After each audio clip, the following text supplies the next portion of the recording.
दरअसल पहले तो देवेंद्र फडणवीस ने ये कह दिया था कि वे सरकार से बाहर रहेंगे जब उन्होंने एक प्रेस कॉन्फ्रेंस की थी। और फडणवीस ने जब ये बयान दिया उसके बाद जेपी नड्डा सामने आए और उन्होंने कहा कि बीजेपी नेतृत्व चाहता है कि फडणवीस सरकार का हिस्सा बने। जेपी नड्डा के बयान के बाद अमित शाह का भी ट्वीट आया जिसमें कहा गया था कि फडणवीस ने बड़ा मन दिखाया है।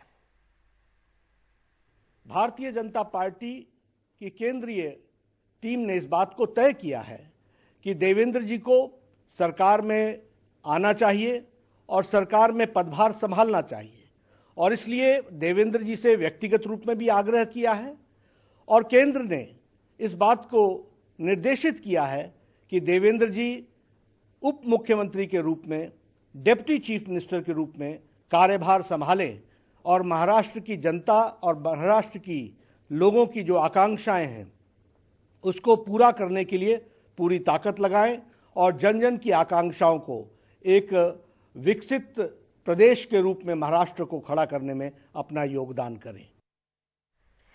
तो आखिर ये कभी ना कभी हाँ क्यों हुआ, इसके बारे में ज्यादा जानकारी दे रहे हैं हमारे वरिष्ठ सहयोगी अखिलेश शर्मा।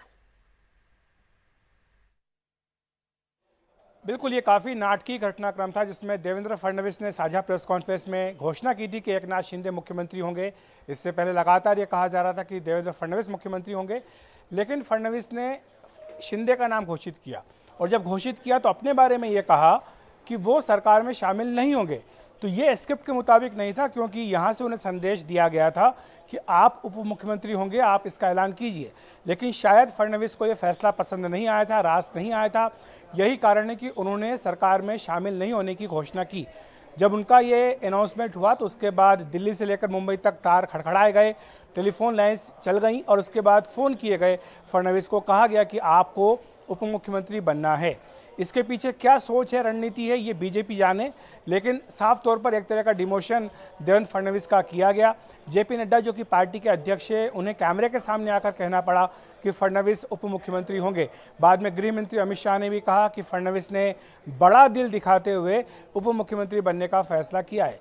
अब इसके पीछे बीजेपी की शायद रणनीति ये संदेश देने की है महाराष्ट्र की जनता को कि वो सत्ता की भूखी नहीं है। जो उद्धव ठाकरे की ओर से आरोप लगाया कि बीजेपी ने शिवसेना की उनकी सरकार को गिराया, तो बीजेपी ये इस संदेश को भी काटना चाहती है, इसलिए फडणवीस को जूनियर पोस्ट देने का फैसला किया गया। ऐसे व्यक्ति को जो 5 साल तक मुख्यमंत्री रहा, 2014 से 2019 तक, और जो कुछ समय के लिए 2-3 दिनों के लिए बाद में भी मुख्यमंत्री रहा, जिसने बिहार में अच्छी भूमिका निभाई बीजेपी के लिए, गोवा में हाल में जीत दिलाई। ऐसे व्यक्ति को, जिसको माना जाता था कि बाद में वो केंद्र की राजनीति में भी सक्रिय होगा, बीजेपी ने उप मुख्यमंत्री बना दिया, एक तरह का डिमोशन किया।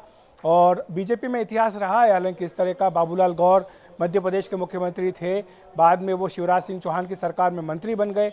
और इसी महाराष्ट्र की अगर हम बात करें तो जो महाविकास आघाड़ी की सरकार थी, इसमें अशोक चव्हाण मंत्री थे जो कि इससे पहले महाराष्ट्र के मुख्यमंत्री रह चुके हैं। तो ऐसा राजनीति में होता आया है, लेकिन देवेंद्र फडणवीस जैसे व्यक्ति के साथ होगा, शायद इसकी कल्पना किसी को नहीं रही थी।